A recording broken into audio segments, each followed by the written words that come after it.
Hello, সালাম আলাইকুম হাবিবি। ইয়া হাবিবি শুফ। ভিতরে যেন আরেকটি বাংলাদেশ, কুয়েতের গ্রাম অঞ্চল।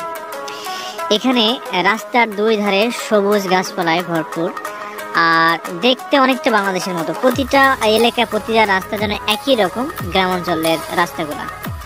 আর এইখানে শুধুমাত্র যে রাস্তা বা গাছপালা সেটা না, এখানে আপনার শাক সবজি, ফলমূল, এছাড়াও আপনার মাছ, মুরগি, হাঁস, কবুতর, গরু, ছাগল সবকিছু এখানে বাংলাদেশিরা চাষ করে থাকে।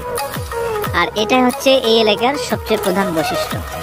আর এই এলাকাতে প্রতি বৃহস্পতিবার আর শুক্রবার দুইটা দিন প্রচুর জমজমাট হয়ে থাকে, শনিবার রবিবার।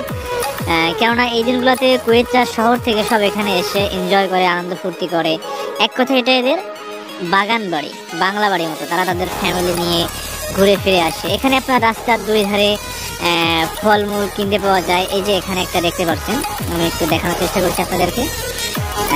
এই যে দেখুন, এখানে ফুলের চারা, তারপরে এই যে আপনার সবজি, এটা সেটা। কুয়েতি মামা যারা মহিলা, তারা এখানে এসে কেনাকাটা করে এই যে ফুলের চারাগুলো। আমরা এখন দেখার চেষ্টা করবো বন্ধুরা যে অফার যে গ্রাম আছে, কুয়েতের গ্রাম, এখানে বাসা বাড়িগুলো কেমন হয়ে থাকে, অর্থাৎ বিল্ডিং গুলো কেমন হয়ে থাকে। তো যেহেতু যে কোনো বিল্ডিং মোবাইলে ভিডিও করা যায় না, কেননা দেখলে বা তারা জানলে সমস্যা হতে পারে, কুয়েতিরা মাইন্ড করতে পারে। আর যাতে যাতে একটা কথা বলে রাখি যে এই যে বাসা বাড়িগুলো এখানে আছে, বা এখানে যে গ্রাম অঞ্চলে যে বাসা বাড়িগুলো থাকে, সেখানে কুয়েতিরা সবসময় আসে। তারা কেউ মাসে দু একবার আসে, কেউ প্রতি সপ্তাহে অর্থাৎ বৃহস্পতিবার শুক্রবারে আসে। এমন টাইমে এরা আসে, এমনকি আসার সময় এরা তাদের ফ্যামিলি, হোল ফ্যামিলি নিয়ে আসে, বাবা মা ভাই বোন আত্মীয় স্বজন সবাইকে নিয়ে আসে। আর বিশেষ করে শুক্রবারের দিন খুব এনজয় করে এরা ফ্রেন্ড সার্কেল, অর্থাৎ বন্ধুকে সাদিক বলা হয় আরবিতে। তো সাদিককে খুব সম্মান করে এরা।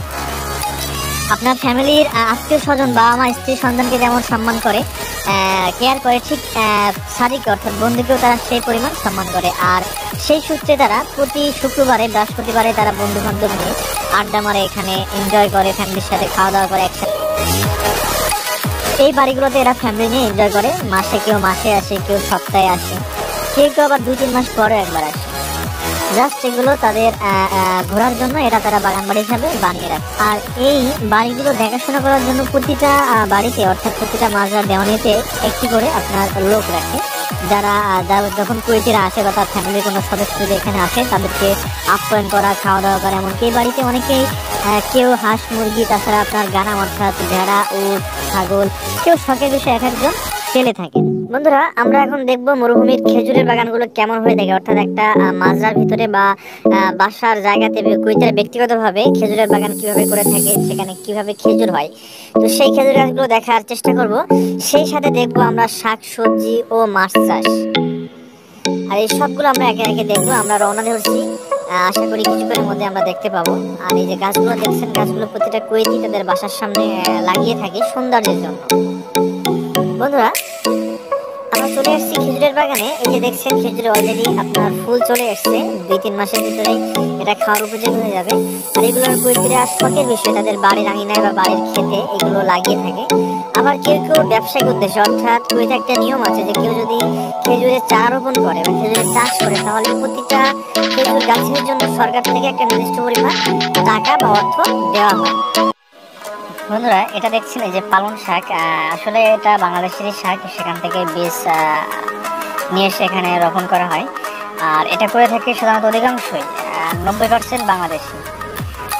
অনেকে কুয়েতে তো শখের বিষয় লাগিয়ে থাকে বাসার আঙিনায়। আবার যারা ব্যবসা করে, অর্থাৎ চাষবাস করে, তারা বাংলাদেশ থেকে বীজ এনে তারা এখানে রোপণ করে, অর্থাৎ জমি বর্গা নেয়, লিজ নেয় কুয়েতের কাছ থেকে। একটা মাজরা ভাড়া নেয় 300 থেকে 400 দিনার, অর্থাৎ 1 লাখ টাকার মতো খরচ একটা জমি লিজ নিতে মাজরা। তো সেখানে তারা শস্য উৎপাদন করে, যে পালং শাক, পেঁয়াজ, ধনিয়া পাতা, খাবার খায় বাগদরুস, তারপরে আপনার করলা, ঢেঁড়স, টমেটো, আলু, বিভিন্ন ধরনের সবজি তারা এখানে রোপণ করে। আর এগুলো যখন খাওয়ার উপযোগী হয়ে যায়, তখন তারা এগুলো প্যাকিং করে, ভালো করে প্যাকিং করে সিটিতে গাড়িতে করে নিয়ে যায়। নিয়ে পুরো কুয়েতের বিভিন্ন জায়গায় এই শাকগুলো পৌঁছে দেয়। শাক সবজি ফলমূল যেটাই তারা লাগায় না কেন বিক্রি করে তাদের মোটামুটি ভালো একটা ইনকামের রাস্তা এটা। আর এই যে পাইপগুলো দেখছেন, এই পাইপগুলো হচ্ছে পানি দেওয়ার সিস্টেম। পানিগুলো অটোমেটিক সিস্টেম, আপনার মোটর চালু করে। যেহেতু নিচে আপনার লবণাক্ত পানি, সেহেতু মিষ্টি পানি ট্যাঙ্কারে কিনে সেটার সাথে মিক্স করে সমস্ত খেতে দেওয়া হয়। আর যেতে যেতে সামনে একটা বিড়াল পড়লো, বিড়ালটা তো না যেন একটা ছোট একটা চিতাবাঘের মতো দাঁড়া কাটার মতো একটা বিড়াল। আর বিড়াল আমার খুব পছন্দ।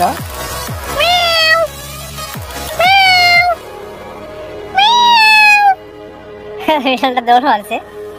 তো এটা দেখতে হচ্ছে ধনিয়া পাতা যেটা বলি আমরা, এটা সাইজ অনেক বড় হয়ে গেছে, এটা থেকে তারা বীজ উৎপাদন করবে আর কি, সেই জন্য বীজের জন্য এটা রাখছে। আর এই যে এটা হচ্ছে আপনার একটা পাতা বলে, যেটাকে নানা পাতা বলে, যারা কুয়েতিরা শাক সবজি হিসাবে অর্থাৎ সালাদ হিসাবে প্রচুর পরিমাণে খায়, কাঁচা খায়, এমনকি আমরাও খাই, এটা চাষবাস করে থাকি। আর পানি সেচের জন্য এই যে আপনার লোনা পানি সমুদ্র নিচ থেকে মোটরের মাধ্যমে এটা তুলছে আর কি। আর ওই পাশে আপনার যে ট্যাঙ্কার আছে, ট্যাঙ্কিতে করে আপনার মিষ্টি পানি অর্থাৎ মিঠা পানি, রিফাইন করা পানি, সেটা কিনে এখানে দেয়। দুইটা মিক্স করে তারপরে আপনার খেতে দিয়ে তারা চাষ করে থাকে।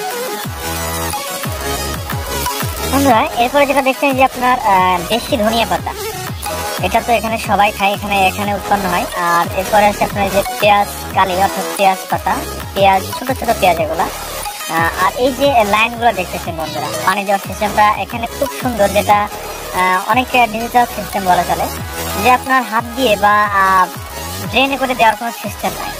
এই যে পাইপগুলো দেখছেন মোটর থেকে ডাইরেক্ট এখানে আসছে, আর এখান থেকে আপনার লক সিস্টেম আছে, লকটা খুলে দিলেই আস্তে হতে ওর মতো ধীরে ধীরে ধীরে ধীরে সমস্ত খেতে পানি চলে যাবে, সাপ্লাই হবে। বন্ধুরা এখন আমরা যাব একটা আমাদের বন্ধুদের ওখানে, সেখানে আলু চাষ করা হয়। তো আলুর ক্ষেত্রে আপনাদেরকে আমরা দেখানোর চেষ্টা। আর এই যে আমরা চলে এসেছি আলু খেতে, অর্থাৎ এখানে আলু লাগানো আছে, আমি দেখাচ্ছি আপনাদের। এই যে আলুগুলো তোলার মতো উপযোগী হয়ে গেছে, প্রচুর পরিমাণে আলু হয় এখানে। এক কথায় আপনি বুঝতে পারবেন না যেটা বাংলাদেশে লাগানো হয়েছে বা মরুভূমিতে লাগানো হয়েছে, অর্থাৎ বাংলাদেশে লাগালে যেমন হয় এতটুকু বলতে পারি, তার সাথে অনেক বেশি হয়ে থাকে এখানে। আর এই যে কুল বাগান বড়ই, এখানে আপনার দেশি কুল বলা চলে, এটা না দেশি না কুয়েতি, মিক্স জাতীয় একটা। তো আমরা যথাযথভাবে সারাদিন ঘোরাঘুরির পরে এখন আমরা বাসার দিকে রওনা দিব। প্রায় সন্ধ্যা ভাব, আকাশটা মলিন হয়ে আসছে, ঘন হয়ে আসছে, কুয়াশাচ্ছন্ন এটে যাচ্ছে। আমরা এখন বাসার দিকে রওনা দিব।